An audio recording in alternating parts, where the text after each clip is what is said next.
is that diets don't actually address the underlying issues. So most of the time when you go on your 12-week challenges or your 8-week challenges and so forth, we just basically get told what to eat and what to do without actually addressing, what suits your lifestyle, what you do for a job, you have children or not have children. And then also underlying personal issues, what works for you. So metabolic blockers that we're going to go through tonight, that Pete's going to go through. From what you've heard so far, we start with sleep. We start with sleep with mamas because that's one common metabolic blocker. And it's a massive one and massively overlooked. Yeah. And these metabolic blockers, what they do is they stop fat loss in its tracks through different means. For example, sleep deprivation will cause a lot of inflammation in the body, will cause impaired carbohydrate metabolism, causing craving and irrational decisions and so forth. So there's no point us writing up a really pretty looking diet on a piece of paper, giving it to you, telling you what to eat and how many times to exercise a day, and if you haven't first addressed that sleep deprivation. But sleep deprivation isn't the only metabolic blocker. Drugs and medication are another metabolic blocker. So this includes medication that you might be taking for chronic illness as well. There's the alcohol. If you're drinking more than 7 standard drinks a week, more than 1 standard drink a day, that's going to also have a massive impact on your fat loss attempts as well. If you can make slight adjustments and small improvements to those metabolic blockers, you will be making a lot of headway towards your goals, more headway than you would if you were to try and follow a diet or a meal plan. Because often what will happen is if those things go unaddressed, you'll follow the meal plan, you build your motivation up, you'll smash it out, and then all of a sudden you get to that point where the gap's too large, you can't keep it up, and then you fail, and that diet mindset, that diet cycle that we've posted and talked about will start again. Yeah. Cool. Very much so. So the next one. So the next one is they don't actually address what happens or what to do when life goes to shit. And we know that as mums, we have the most inconsistent life. So, we could be going really well and on top of our game and thinking, yeah, this is awesome. Happened to me just a couple of weeks ago, actually. I was, consistently going through every single workout, for weeks at a time and thinking, this is great, smashing it, going on a great run, food on point, all that kind of thing. Then my baby gets sick and we couldn't sleep for 5 nights in a row. And then, of course, we get sick because we're tired, we're run down. Yeah. So when you're not addressing what to do when life goes to shit, and you're trying to follow a diet that perfectly says you need to eat this at this certain time, and you need to eat this, and then you need to exercise here, X, Y, and Z, and there's no leeway and there's no room for actual life, it doesn't work. Yeah. Whereas, what I could do in that point of my life was, okay, I can't get to training. I'm tired. I'm sleep deprived. My baby needs me. And then the other baby goes and gets sick as well. I'm run down. There's no point. Can't get to the gym. I'm tired as hell. But the one thing that I can control is the food prep. So I got the food prep done, made sure that was on top of it because I can't let the rest of the week slide. And then that way I could give myself time to rest and to be there for my family. It doesn't matter what you do when you're motivated. What counts is what you do when you're at the rock bottom. Yes. When life is just throwing balls at you. It's how low you get that determines how good you look and how healthy you are and the way you feel, I suppose. It's your bottom line that needs to raise. That's what we've found is in ourselves. In our clients. And what it comes down to is your habits. So you may not have the habits now, but when you work along with someone, a coach, and we collect data and we find out what you do when you are stressed, we find out what you do when you are sad, and those habits and those behaviors and those beliefs, all that kind of jazz, then we can work on those one by one and your bottom line gets better. With what Megan did there, and I want to highlight, is that she she chose to not train and do the food prep instead, because she understands that the food prep will have more of an impact on her health and her energy levels and her body shape than workout and my families as well. And your families as well, than a workout would. So whereas rather if I go to the gym and don't do that, spend an hour there, and then I'm starving hungry, so I'll drive into the drive-through because I'm starving hungry, and that's the quickest available thing that I can get to me. But that's not helping me. That's not helping my family. Yeah, and that's not helping us all to get back on track. And here's the thing is, when I was talking to a lady today, and she said the last time she was on point, you know, everything was going well, and then she got a shoulder injury. She couldn't train. So, everything went out the window. Yeah. And if I can't train, I may as well not do anything else. Not eat right and have a pity party. Yeah. Yeah. Where, you know, we've told you this, and you've probably consumed this kind of information from us, but workouts only really account to 17% of your daily metabolic rate. So it's such a small slice. If you can't train, there's still 83% of the pie chart that you can focus on. There's things, you know, that you can do. It's either one or the other. Sometimes, and definitely as mums, we can't do it all. No. So something's got to give. Yeah. And then as long as you can let yourself go, like it took me a long time to handle that, doesn't it? With my mind thinking, oh no, I should be able to do everything, and I want to be able to do that, and I don't want to have to say no to that. Yeah. So moving on to the next point is we touched a little bit on it with the beliefs and the behaviors. Yeah. This is huge. Yeah. You are a result of what you were brought up with, and there's not enough attention on this, and this is why diets don't work, is because they don't address the beliefs and the behaviors you've developed as a kid. Yeah, because the diet hasn't taken the time to get to know you. Yeah. And everything about you and your beliefs and your. Well, I'll talk about this girl again that I met with today.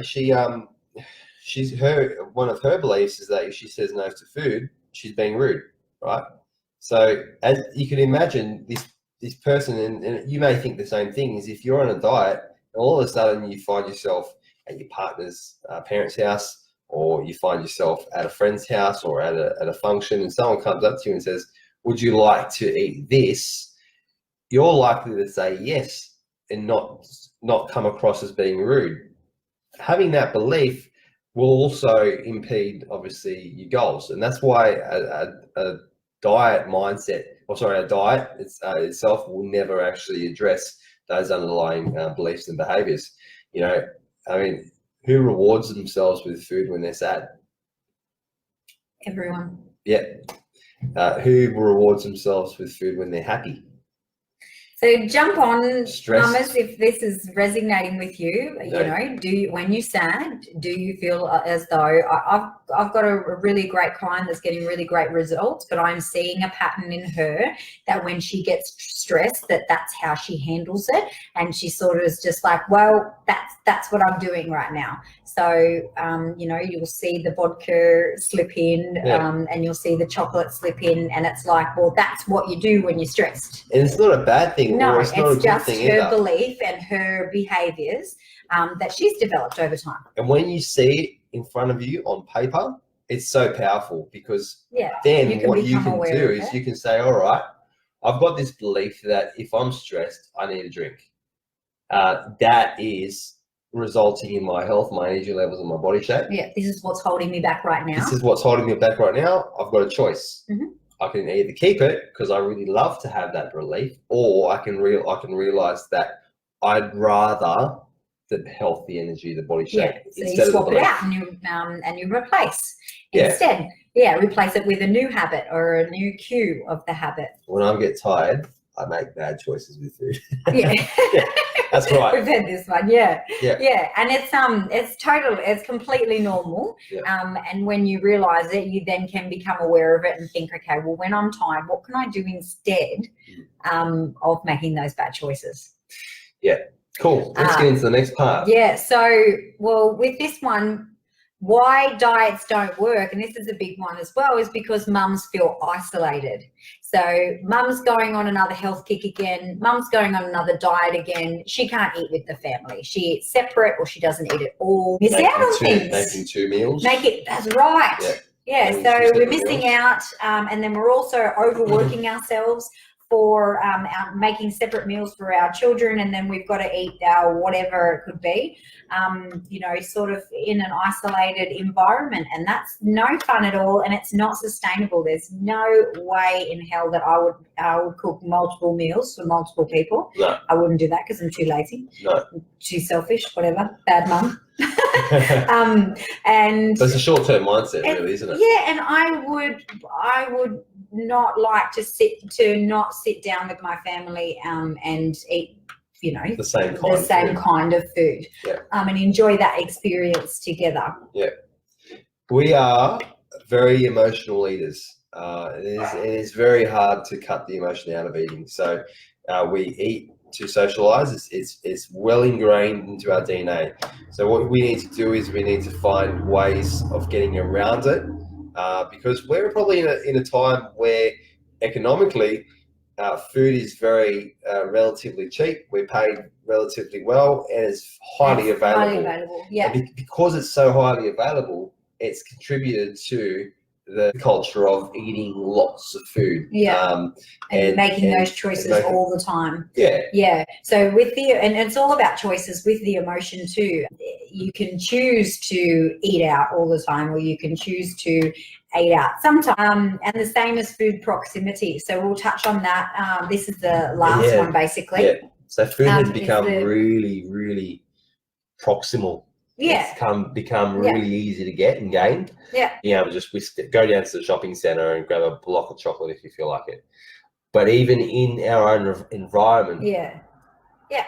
So diets don't work in the way that if you haven't been taught the pillage, purge and replace strategy, massive strategy in your kitchen, in your own kitchen, you're going to go on a diet, and then you're going to be looking for the peanut butter, then the peanut butter, because you're not feeling satisfied with your sparrow-worthy meals, and then you're going to go and looking for your children's packet foods and highly processed foods, and you're going to cheat on your diet anyway. Hubby's chips. Top of the cupboard or whatever. Yeah. Food proximity dictates all nutritional choices. So the food that you have close by is what you'll eat, regardless of how much willpower you think you have.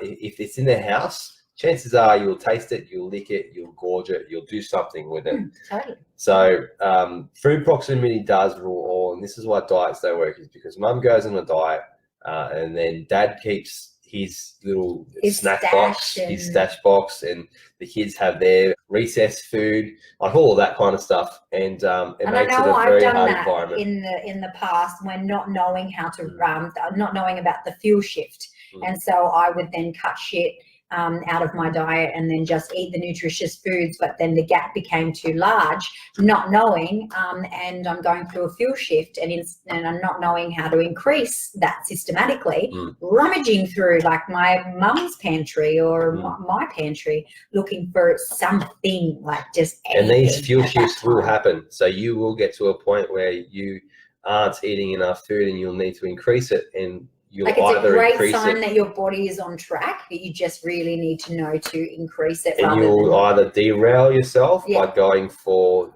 the highly processed stuff, or you can keep yourself on the rails by increasing the good nutritious food. So these fuel shifts do happen. Food proximity does rule all. What's the last one?